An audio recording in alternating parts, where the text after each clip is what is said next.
So good morning, ladies and gentlemen. We are dealing with the syllabus, the break of the prelim syllabus, what to prepare, how to prepare, what are the important topics. In our previous sessions, we have covered a total of 3 parts and we have given the details regarding your modern India. Today, we will be discussing about the syllabus for ancient, medieval and the segment of art and culture. As we have explained before, the notification suggests that the syllabus is mentioned as History of India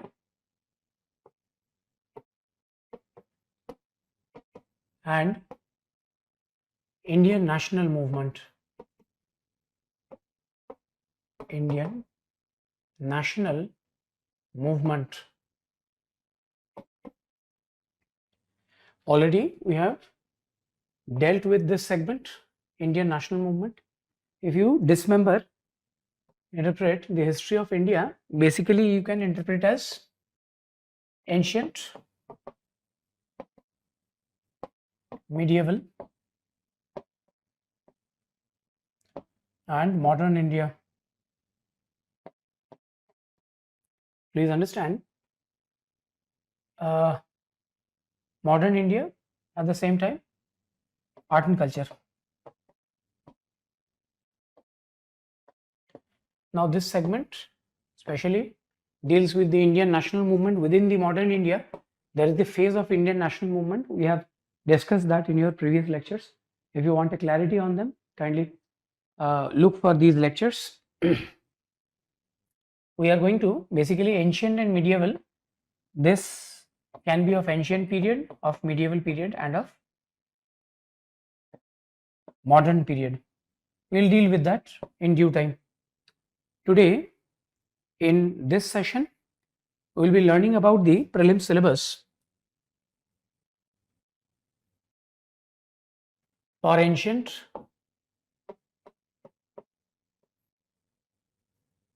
and medieval India. So please understand, when we talk about ancient India, basically if we try to interpret that exclusively for prelims, if there is something exclusive for prelims, it will be basically the political, administrative,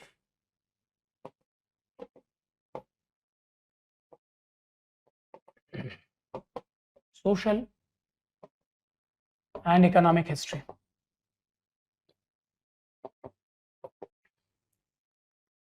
It can be categorized in this. There is another segment of art and culture of ancient period that will be common to both your mains and your prelims, right?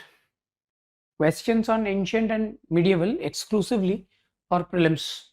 Conventionally, they were less in number. Also, in the recent times, we are seeing not a huge amount of number of questions from this period, but nonetheless, in future, these topics can assume importance. Please understand, as they are exclusive for your prelims, there is a possibility that UPSC might focus them especially on prelims, because no question can be set in your mains from these topics. Thereby, it is highly likely that they may want to balance the source of knowledge of a prospective civil servant. Thereby, there can be a probability in future that questions will be asked from these topics as well.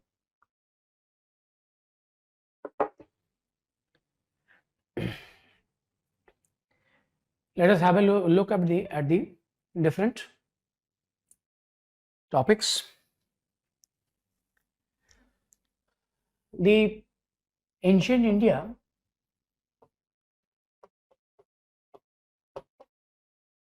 can be categorized into 3 parts: the prehistory, proto-history,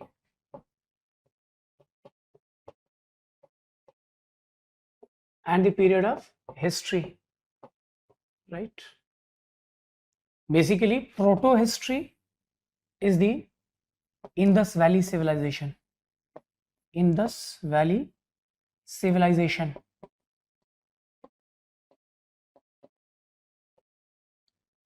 Prehistory is before IVC. That means the Paleolithic period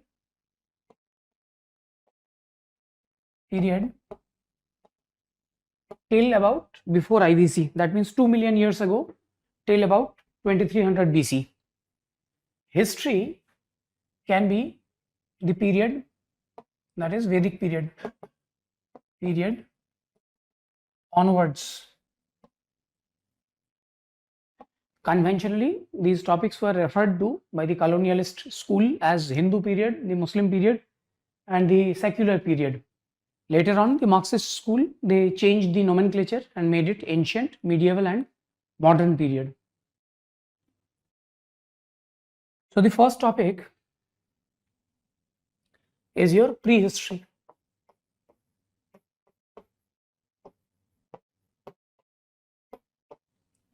From your topic of prehistory, this is basically the Paleolithic period, categorized into lower, middle, and upper Paleolithic.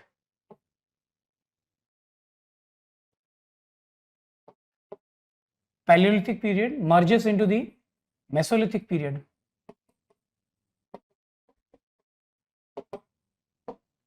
And Mesolithic period merges into the Neolithic period. Neolithic period merges into the Chalcolithic period.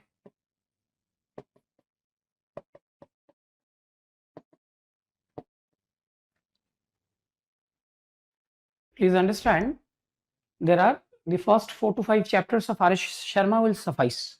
Again, a detailed analysis is absolutely not required. You need to have a general idea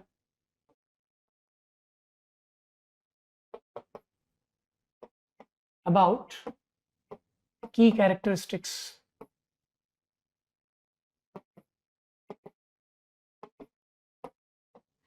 You need to have a general idea about the key characteristics. For example, the tools used, economic activities,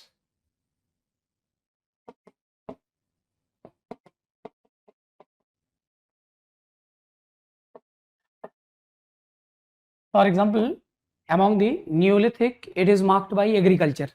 Mesolithic is marked by animal husbandry, right? And Chalcolithic is marked by the usage of metal.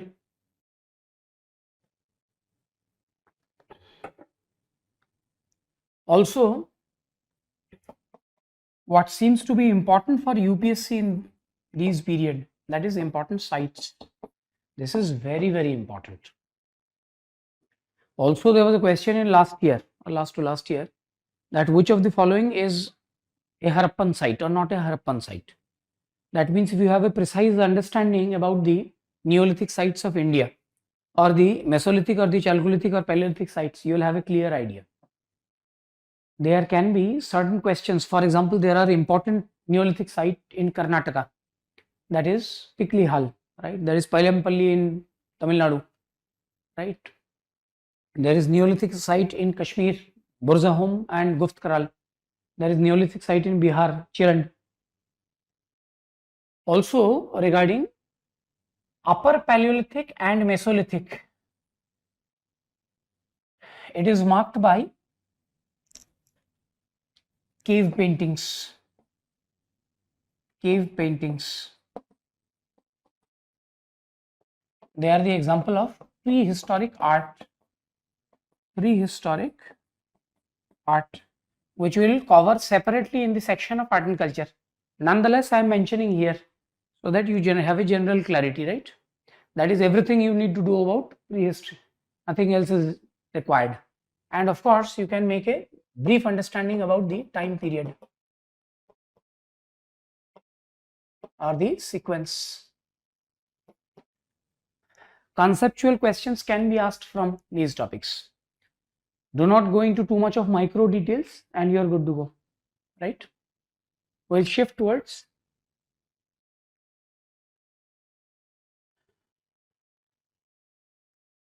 proto-history.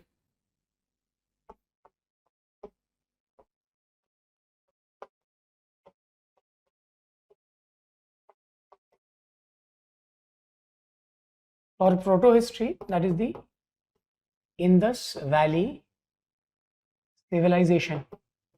Please understand this topic is very much important for prelims as well as mains. I will only discuss about what are the key areas of attention focus for your prelims. Indus Valley civilization is known as the first urbanization.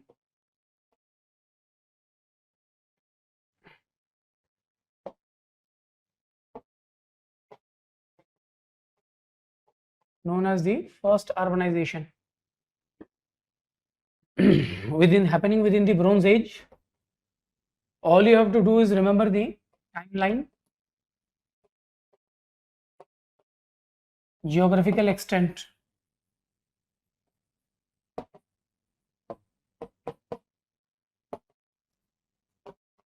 important sites,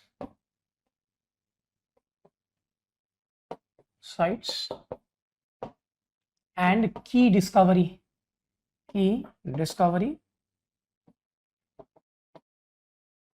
or artifacts. That means you have to focus on the archaeological evidences.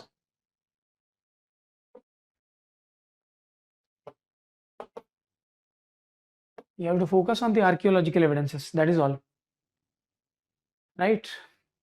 Important sites here also, it seems the sites which are located in India, there is a probability of or higher focus on those sites. Right? There are certain sites such as Harappa, Mohenjo-daro, Chanhodaro, Sukhta Jandor, right? Sites in Makran coast, they are today in Pakistan. Right? Sites such as Dholavira, Lothal, Kalibangan, Rakhigadhi, right? Banawali, they are of more importance. For the important sites,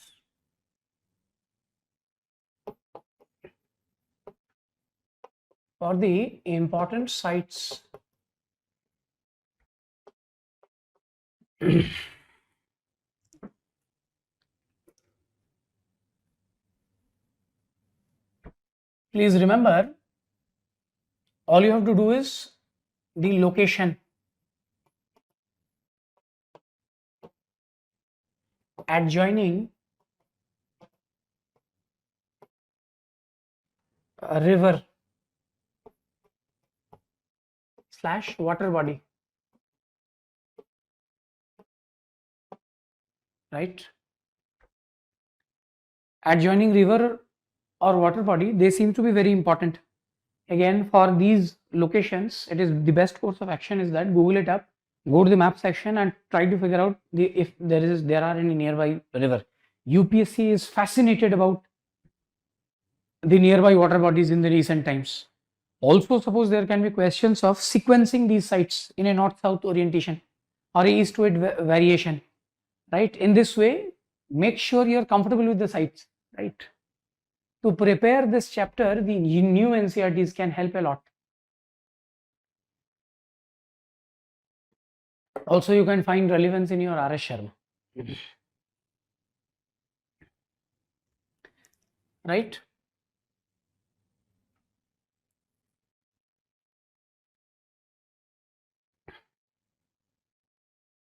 In this way, kindly prepare. Try to understand where the bronze dancing girl was found. Where I have seen a number of state PSCs also for UPSC. They have tried to identify that where the water harvesting system was worth mentioning, or we found artificial dockyard, or where we found we exactly found graveyards, we found the granary, we found the Great Bath. So these kind of key observations. The town planning, where we found 3 layers or 3 settlements, where we found 2, where we found 1. So in this way, have a general idea about, make these factual information cluster, and that is all you need to do regarding the preparation process, right?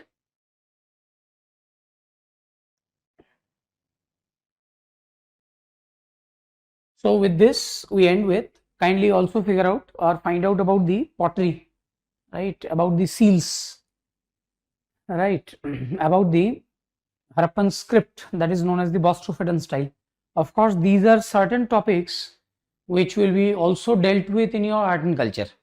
So thereby, this segment will be dealing with in your segment of art and culture separately. Nonetheless, it finds a mention here. So I have made a passing reference of these topics here as well. Right. Our next topic, that is the beginning of history.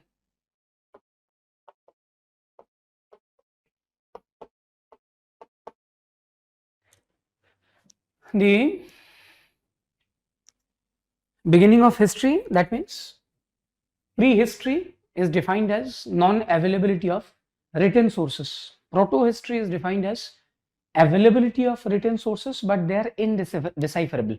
For example, we find script during the Indus Valley period, but they are yet to be deciphered. On history, we have material evidences, that is archaeological evidences, at the same time written evidences which has been deciphered. So that is the Vedic period.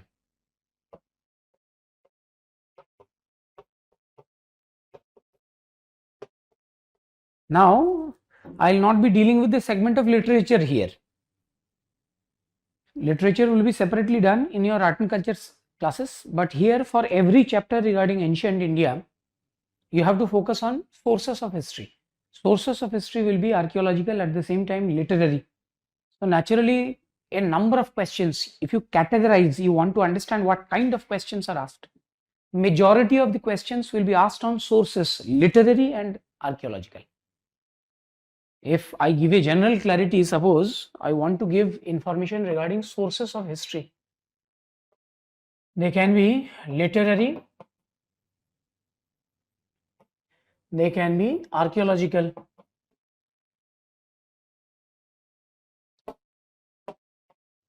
literary can be secular, literary can be religious. Majority of Indian literature, they are religious in nature. Archaeological can be of myriad number of times. It can be numismatics, it can be inscriptions, it can be pillars, it can be buildings, it can be temples, it can be monasteries and so on, it can be seals and ceilings, pottery and so on.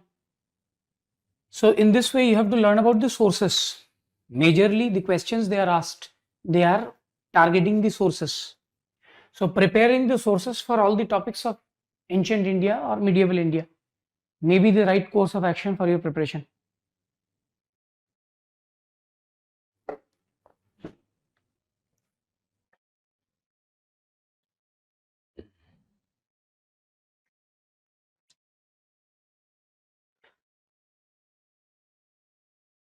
For Vedic period,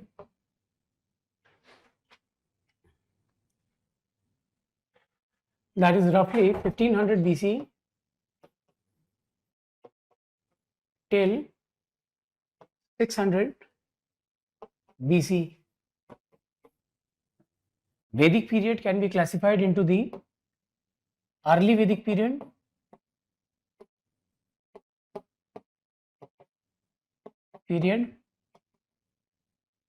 and the early Vedic period is also known as the Rig Vedic period.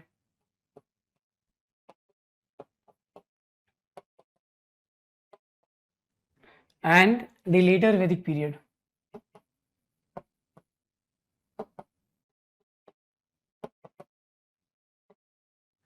The early Vedic period can be classified into, early Vedic period, the time period is 1500 BCE to circa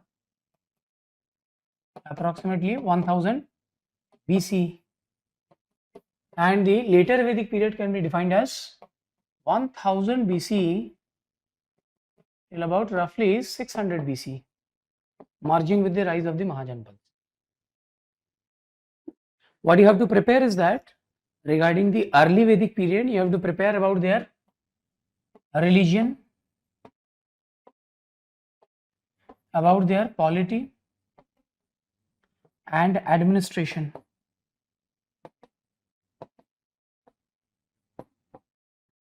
Their economy and their society. For the later Vedic period, you have to do the same. At the same time, you have to be mindful about the transition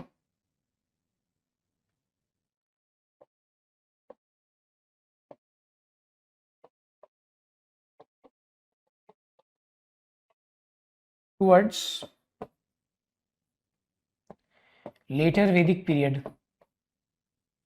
This transition can be in polity and administration, it can be in religion, it can be in economy, it can be in society. Also, for all, while preparing this, again, this is a model which will help you remember in a very easy fashion. All you have to do is that focus on technical words, terms. That is one type of question that can be asked. Majority will be on these lines. And also concepts, key concepts, ideas.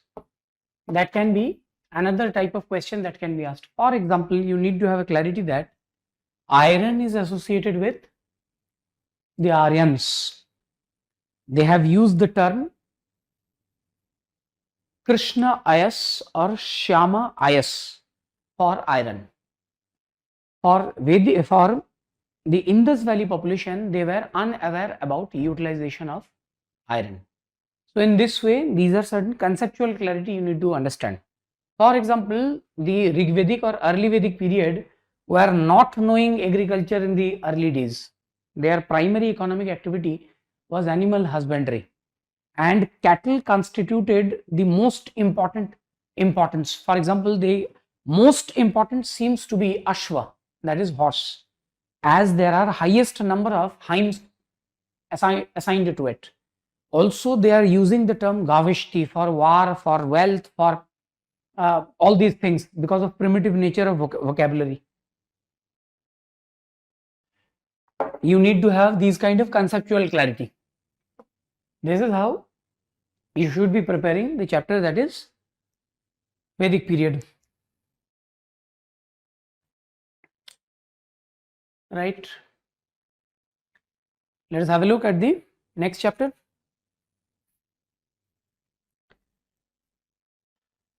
We are here around the 600 BC. In northern India, it marks the number one, the Persian invasion. Please understand, UPSC in the recent times has a lot of inclination towards the foreign invasions. They have time and again in direct or in indirect fashion asked multiple questions on the different foreign invasions. Persian invasion termed to be the first invasion that happened around 6th century BC. So I will mention that. And in northern India, the period is marked by the rise of Mahajanapadas.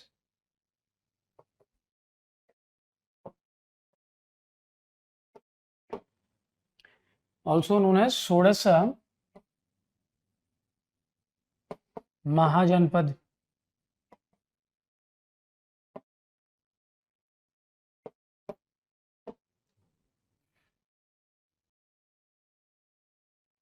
Right, from 6th century BC onwards.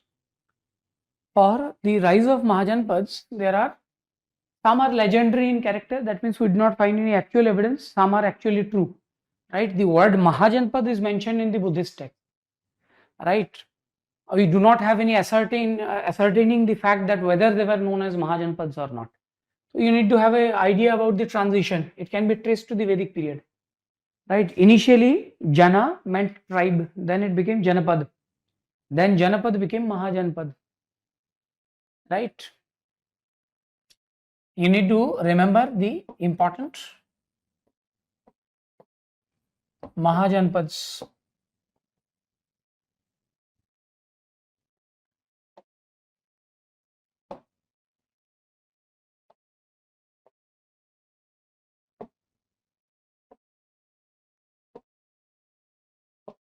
Right. This can be, for example, Magad, it can be Kasi, it can be Kosala, it can be Matsya, it can be regions of extreme northwest, that is Gandhara, Kamboj, right? Or Ashmaka in the extreme south or the southernmost of the Mahajanpad territory. So here you need to have a general idea regarding the corresponding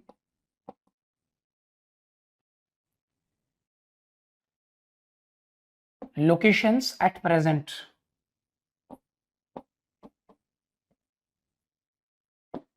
UPSC also is fascinated about these topics. What are the ancient names of these areas and what is the present counterpart? So here you need to have a general idea that Magad is today's Patna region, right? Rajgir, Patna, all these region. You need to have an idea that Ang is today's Bhagalpur region, right? You have to understand that the Matsya, that is around the Bharatpur, Jaipur region, that Gandhara constituted of today's Pakistan, and also the Kashmir Valley. So these kind of understanding, they are very, very required, very much required, right? Also, their capitals.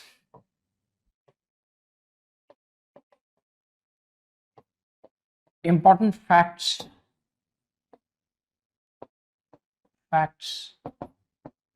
and technical terms. Again, another fascination, number of questions can be asked is on definitely technical terms. For example, we do not find any physical example, but there are terms such as Nishka, Satmana and Krishnala. These are terms for medium of exchange, probably lump of metal. It was probably in vogue during the Vedic period and also the transition period of the Mahajanpads. Later on, during the Mahajanpads, especially the Mauryas, Panas and Mashakas, they will be used. These terms are used in Kautilya's Arthashastra. Right? So you need to have a general idea. All these points discussed, they have been asked in one way or other.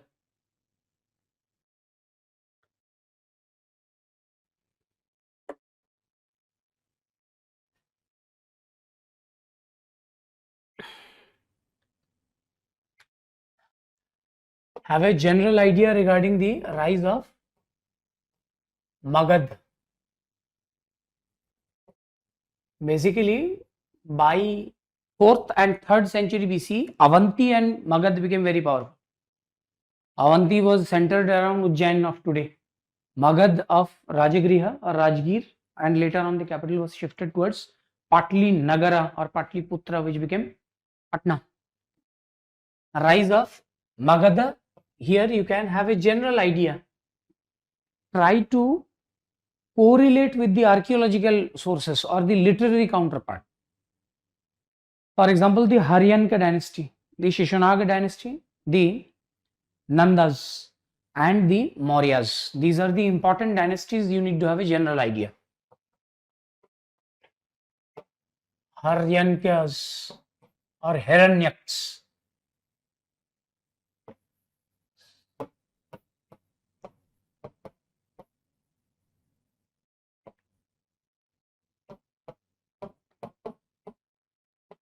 Nandas and the Mauryas.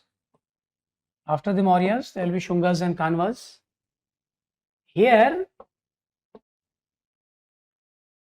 find out not about the mythological aspect, relevance with archaeological sources, archaeological plus literary sources. Archaeological sources should be having a priority. For example, the Hathi Gumpha inscription of King Kharvela, that is in Odisha, Udaygiri, Khandagiri ranges. Here you find the reference of the Nandas. So in this way, these kind of facts, their association with archaeological sources, be it caves, be it inscriptions, be it numismatics, coins. For example, the Mauryans, we'll deal with that. Mauryans did not use gold, right? They were mostly copper and alloys and silver. Gold was absent. These kind of conceptual clarity. It can be a statement. If you know it for a fact, you can use it directly or indirectly to come to the right conclusion.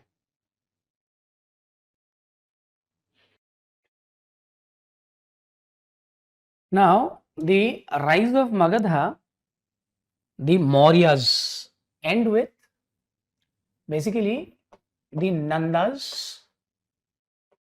This period is marked by another foreign invasion, that is Greek invasion.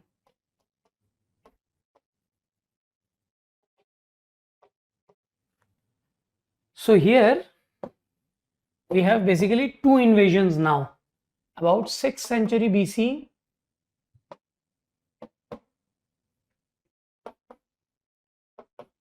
and 3rd century BC, marked by the Persian invasion and the Greek invasion. Mostly all you have to do is that a number of rulers, King Darius, then Xerxes, they had their control in India's northwest, the Indus region, constituted as one of their satraps, found in the inscription of Persepolis, the capital of the Achaemenian Empire. The Persians are also known as the Achaemenians.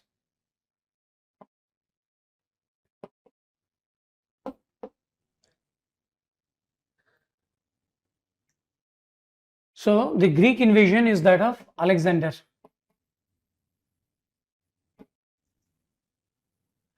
Try to understand or remember about their contributions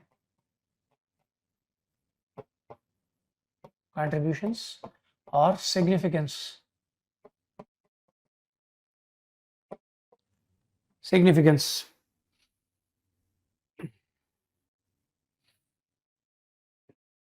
For example, you need to understand that Persian contribution in cartography, right? You need to understand the Alexander's contribution in cartography, right? Alexander's close colleague Nearchus, he came to find out the mouth of river Indus. Also Skylax of the Persian period, he tried to find the mouth, the different routes that facilitated commerce, right? And better understanding about the geography of the region. These kind of conceptual clarity that is required. Contributions in literature, science, chronology, coins, all these things, they can be important. So the Nandas, they are contemporary to the Greek invasion, and the fall of Nanda coincides with the Mauryan Empire. That leads to the next topic.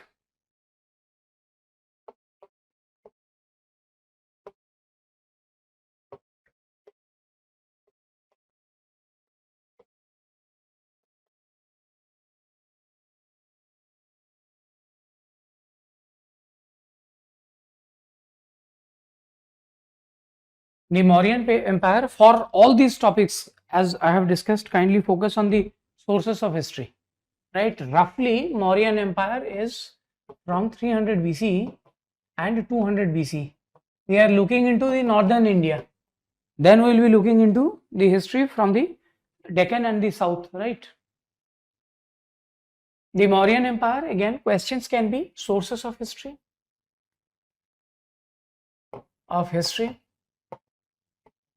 that is archaeological and literary. Archaeological can be numismatics, coins. It can be caves constructed for the first time. We'll deal with that in architecture. It can be pillars, the Ashokan pillars, and also remains of the palace at Kumrahar found at Patna, Kumrahar Palace. Literary sources can be Arthashastra. We will be dealing with that separately. There is the Indica of Megasthenes, which you do not find the copy of. These kind of clarity, the content of Arthashastra, the content of Indica, they are the subject matter for your prelims nowadays. Again, the people, students, candidates, they generally think that they are very difficult to do. There is a list of only 15 or maximum of 20 books and 5 lines each for each content of the book, and that is all. You follow any standard textbook and you will find information regarding that. So that is Mauryan Empire, sources of history, archaeological and literary. All you have to do is remember about the period of Chandragupta Maurya,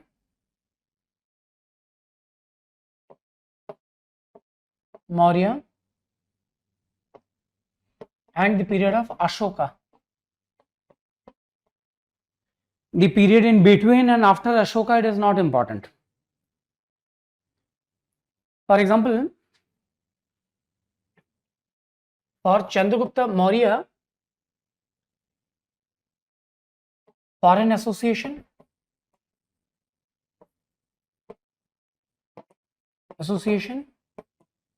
and also association with Jainism. Questions have been asked. For example, Chandragupta Maurya committed Sallekkhana or Santhara. It's a kind of suicide. Not suicide. The statement suicide should not be is not applicable here. That is, Sallekkhana or Santhara was committed by him at a place called Shravan Belgola, where a later on sculpture of Gomateshwara was found. That was asked in your prelims. Right. For Ashoka, his religious policy,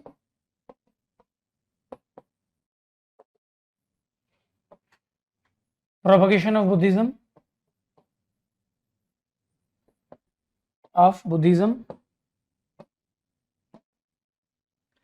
and the principles of Dhamma.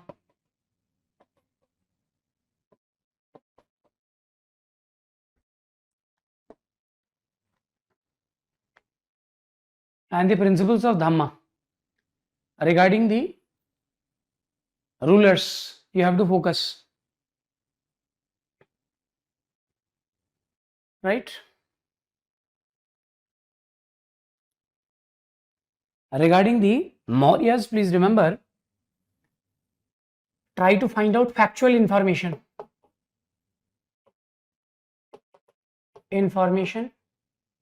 That means mostly technical terms.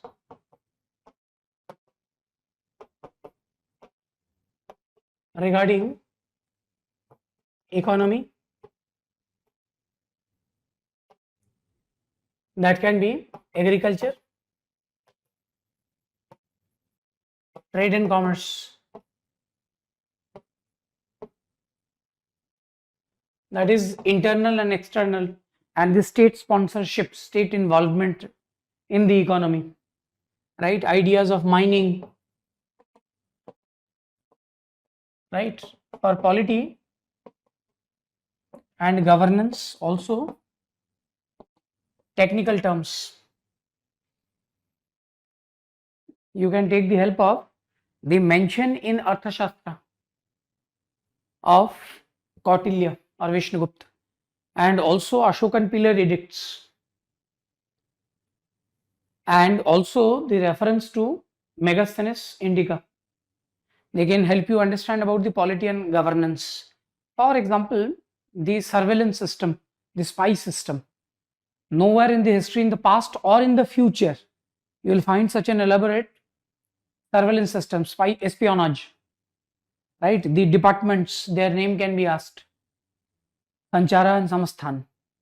Similar kind of system was there during the period of, or as late as the Delhi Sultanate. appointed by Balban. So these kind of questions can be asked in your paper.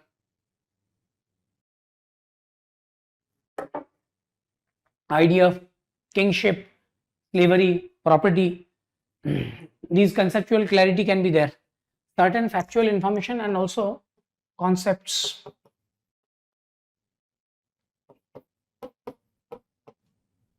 Right, Arthashastra on slavery, Arthashastra on inheritance, Arthashastra on taxation. 3 topics. It is all regarding Arthashastra. Nothing else is to be done. Indica, authenticity of Indica, Indica on class structure, the variations. He compared it to the Persian model and identified he could not understand the fourfold Varna system. In this way, polity and governance and information regarding society. Right? So these are the topics you need to prepare for your Mauryan Empire. After the Mauryan Empire, that is about 300 BC to 200 BC, from 200 BC till about 300 CE. In North India, it is marked by the Shungas and the Kanvas. Shungas and the Kanvas. Their contributions are not significant at all. So unnecessarily, I would recommend that you do not waste your time. And also majorly there it is marked by Central Asian invasion. Central Asian invasion from the northwest. There is a small list. For example, the Indo-Greeks. For example, the Scythians or the Shakas.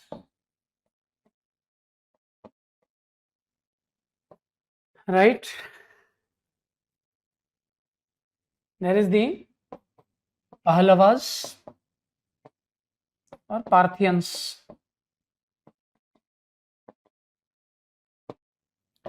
There is Kushanas. They were basically from they were known as Tocharians or from the Uchai tribe. They were also another branch of Sakas.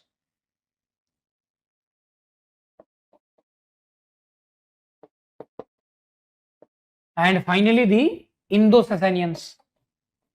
Indo-Sassanians. This is the list. There can be question on sequence.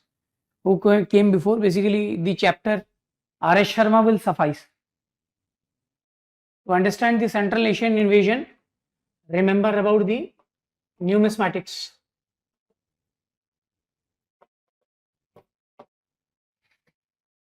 Literature, architecture, science, sculpture, science and technology, and dress, changes in dress and cavalry. For example, questions were asked regarding the founder of the Kushanas. There were 2 families who ruled. One was the family of the Kadphises, Bim and Kojol, Kadphises 1 and 2. Then it was succeeded by Kushanas, right? The Kushana contribution in pottery, coins. For example, Indo-Greeks brought coins for the first time. But the vast amount of gold coins were of excellent quality was introduced during Kushanas. So these kind of questions can be asked. Also, their cooperation and association with religion and polity and administration. Polity and administration. A simple reading of the R.S. Sharma, one chapter is there. If you read that, you are good to go.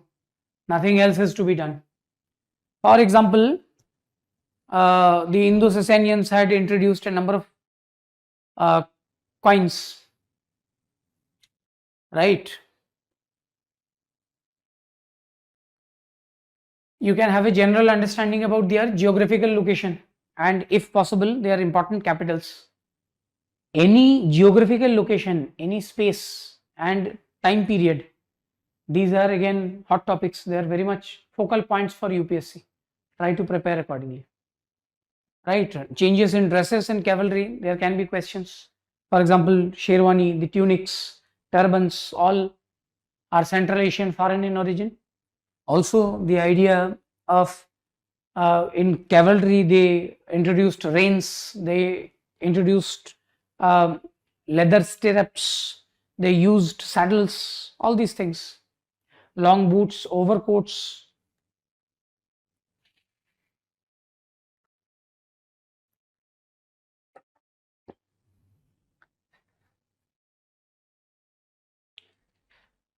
So here we have reached till about 300 CE. From 300 CE till about 550 CE.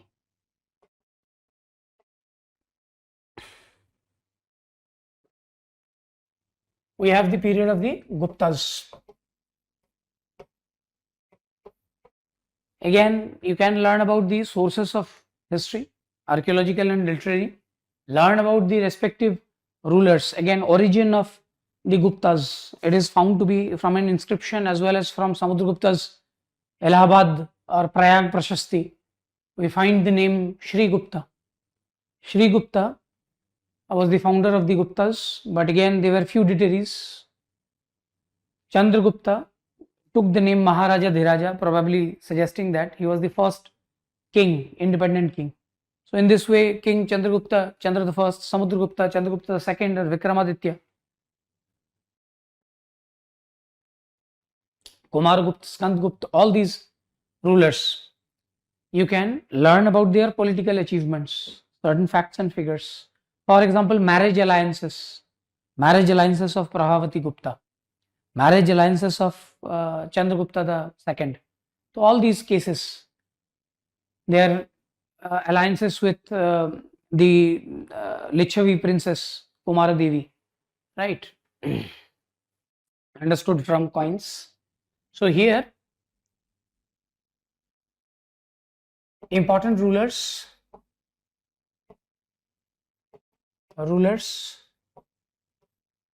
their achievements and contributions. Achievements and contributions.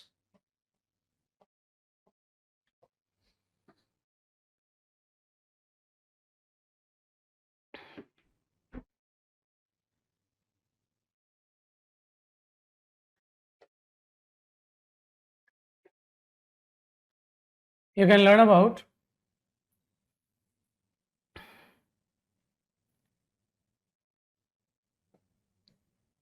by the way, sources of history you have already discussed.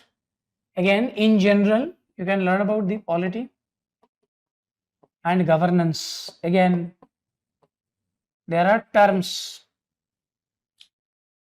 about the largest unit and the subunits and the chief officer in charge for these positions.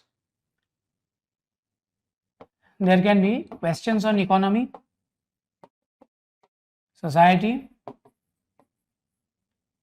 religion.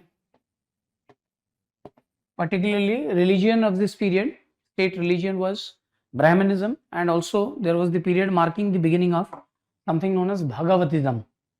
We'll discuss, we'll give you the clues regarding your art and culture segment, in your art and culture segment. So that is everything about the Guptas. Also, you can learn certain facts and figures about the decline, how Guptas were a feudal economy and how the decline was initiated. Right here in the end phase, we do not find the evidence of coins. Right, land grants became the order of the day. Right. So that can be your preparation for the Guptas. About 606 to 647 CE, that means first half of 7th century CE is the period of Harsha.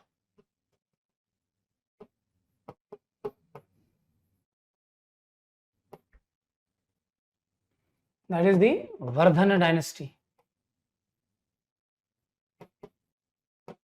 On similar line, try to understand about the polity, the governance, the economy, the society. The sources can be archaeological, coins are negligible or absent. For sources, it can be the writings of Bana or Ban Bhatt, that is Harsa Charita. One, it is a specific type of literature that is praising the Lord or praising the patron type of literature. Its first of its kind was found in, written by, composed by Harisena, that is Allahabad Prashasti. But it's not a literary work, it is an inscription. This is a literary work. Also the writings of Harsha himself, right, Priyadarshika, Ratnavali, right, Nagananda. So basically some people say that they were not written by Harshavardhana, they were composed by another scholar named Dhavaka, right. So these kind of questions can be asked regarding the military, again any term, right. A military governorship was the order of the day. The term was used as Skandhavara, right. So this can be a part of your paper. In northern India, basically in 712 CE,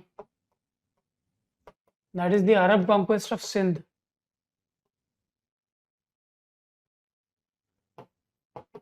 Again, it is an event happening, that is foreign invasion, thereby UPSC is particularly interested in it. And then basically no question can be set. Arab writers for Chachnama referred to the incident, right. Sindh is known as the Babel Islam or the gateway of Islam, something like that, right. You need to be aware about the incident that was happening roughly from 800 to 1000 CE. This period is marked by, in mainland India or northern India, it is known as the tripartite struggle. Tripartite struggle. That is between the Palas of Bengal or eastern India, Pratiharas of western India, and Rashtrakutas of the Deccan.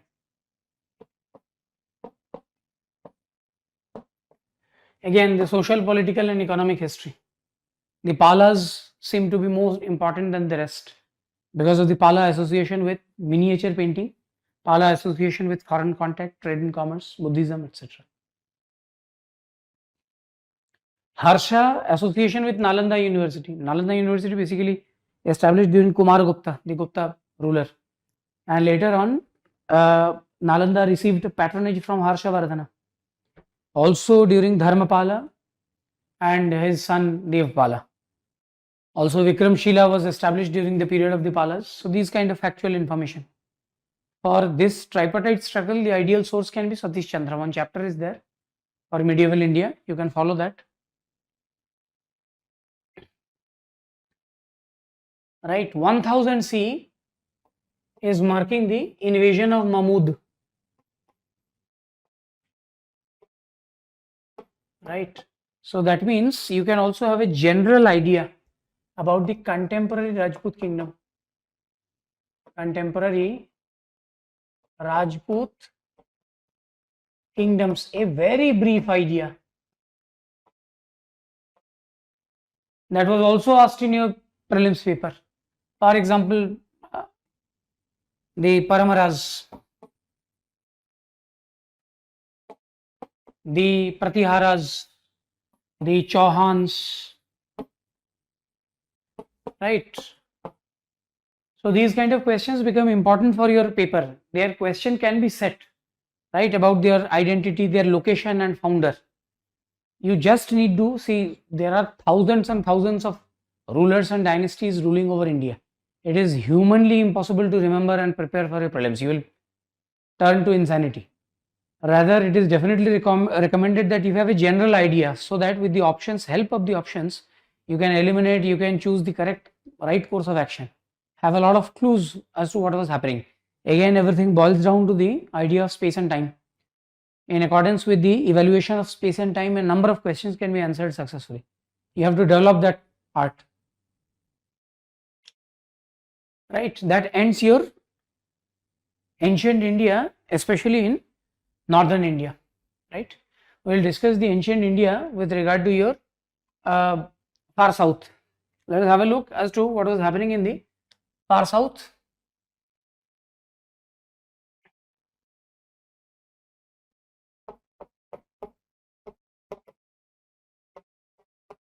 History, far south, or South India. Here you need to have a general idea about the megalithic period.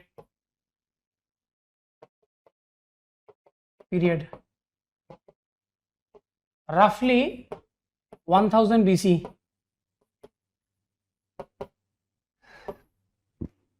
Contemporary to the later Vedic period, also till 600 BC. That means contemporary to the rise of the Mahajanpads happening in the north. Right. Again, megalithic cultures marked by burial customs, not exclusively burial customs, but burial customs are the major points. We also find megalithic cultures in the northeast. There is a place called Maiki Radok. Right. So megalithic cultures are spread across the Karnataka, that means the Deccan and the south. And then there is basically the Sangam period.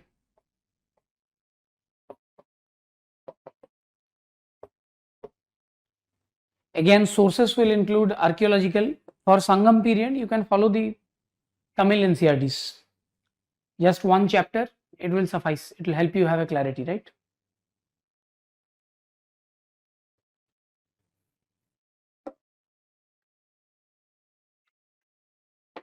Sangam period is basically about the Cholas, Shiraz,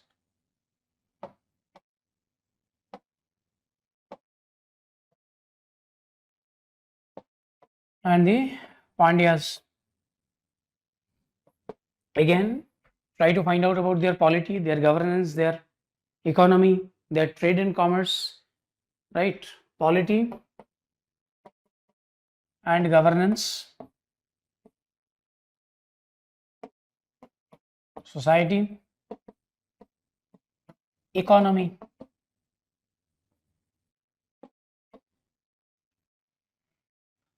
Important ports, technical terms. For example, you need to have an idea about Musiri port, Tondai, right? Where are they located? How important were they? These territories, their capitals may be important. Ruler, right? The Sangam literature, of course, we'll be dealing with in art and culture. That is also equally very, very important. For example, there is a concept known as Karpu. Karpu is considered to be the highest virtue for women. Karpu is known as the chaste life, the life of chastity. That was celebrated among the Sangam society. Also, there was the idea of known as Kannagi worship. Kannagi was the idea of the ideal wife. These kind of conceptual clarity that can be asked.